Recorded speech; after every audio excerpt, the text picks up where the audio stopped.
Una pregunta muy interesante que surge al aplicar el algoritmo de Euclides para el cálculo del máximo común divisor de dos números es ¿cuántos pasos del algoritmo me va a tomar hacer dicho cálculo? La respuesta a esto es aún más interesante. Fue publicada por Gabriel Lamé en 1844 y actualmente se le conoce como el teorema de Lamé.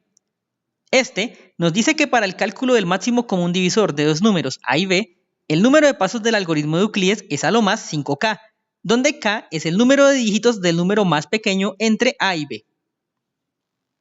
Lo que hace tan llamativo a este resultado, más que su mismo enunciado, es su demostración, ya que requiere de la sucesión de Fibonacci. Recordemos que esta sucesión es dada por la recurrencia f sub n más 1 igual a f sub n más f sub n menos 1, con f sub 0 igual a 0 y f sub 1 igual a 1. En pocas palabras, para calcular el siguiente valor de la sucesión, tomaremos el valor actual más el valor anterior. Al hacer este procedimiento, podemos verificar sin problema que los primeros términos de la sucesión son estos que se encuentran aquí en la parte baja. Para establecer una conexión de esta sucesión con el algoritmo de Euclides, haremos lo siguiente.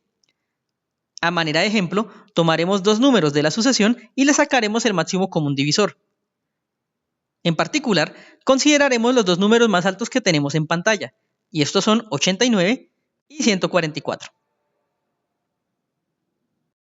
Recordemos que el algoritmo de la división de Euclides se basa en escribir un número en términos del otro, es decir, un número será igual al otro por una cantidad más un residuo, en donde debemos aclarar que todos estos números son positivos y que el residuo siempre será menor que los dos números en cuestión. En la parte superior derecha tendrán el acceso a un video en el cual podrán repasar el algoritmo de Euclides si lo consideran pertinente. Nuestro proceso inicia tratando de escribir a 144 en términos de 89. Es decir, tendríamos 144 igual a 89 por alguien más el residuo, que para nuestro caso sería 144 igual a 89 por 1 más 55. El algoritmo continúa ahora tratando de escribir a 89 en términos de 55, de donde tendríamos que 89 es 55 por 1 más 34. Continuamos ahora escribiendo 55 en términos de 34, de donde tendríamos que 55 es 34 por 1 más 21. Al escribir 34 en términos de 21, tendremos que 34 es 21 por 1 más 13. Continuamos escribiendo a 21 en términos de 13, de donde tendríamos que 21 es 13 por 1 más 8. De manera similar, tendremos que 13 lo podemos escribir en términos de 8 como 8 por 1 más 5. 8 sería 5 por 1 más 3. 5 en términos de 3 es 3 por 1 más 2. Noten que 3 se puede ver como 2 por 1 más 1. Por último, fíjense que 2 lo podemos ver en términos de 1 como 1 por 2 más 0. Es claro que 2 también es 1 por 1 más 1, pero recuerden que el residuo debe ser más pequeño que el número que usamos para escribir al otro. En pocas palabras, el residuo en este caso tiene que ser menor que 1. De allí que sea 0. Algo que podemos apreciar en este ejemplo es que el algoritmo tomó muchísimos pasos.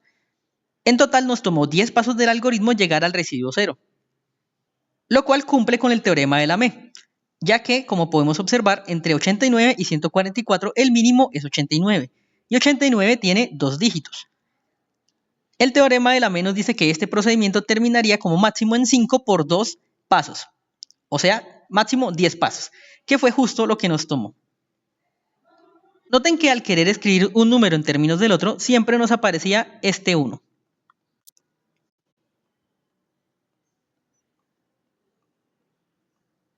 Salvo en el último paso que, como vimos, es 2.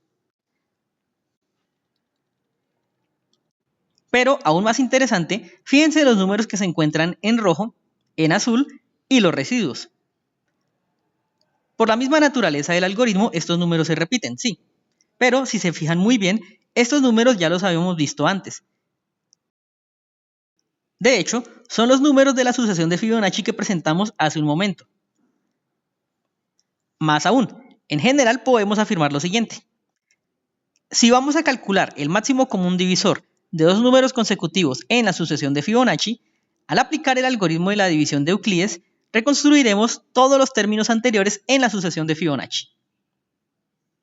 Así que lo que comprobó Gabriel Lamé es que el peor caso posible para el algoritmo de la división de Euclides lo tendremos si consideramos dos términos consecutivos en la sucesión de Fibonacci.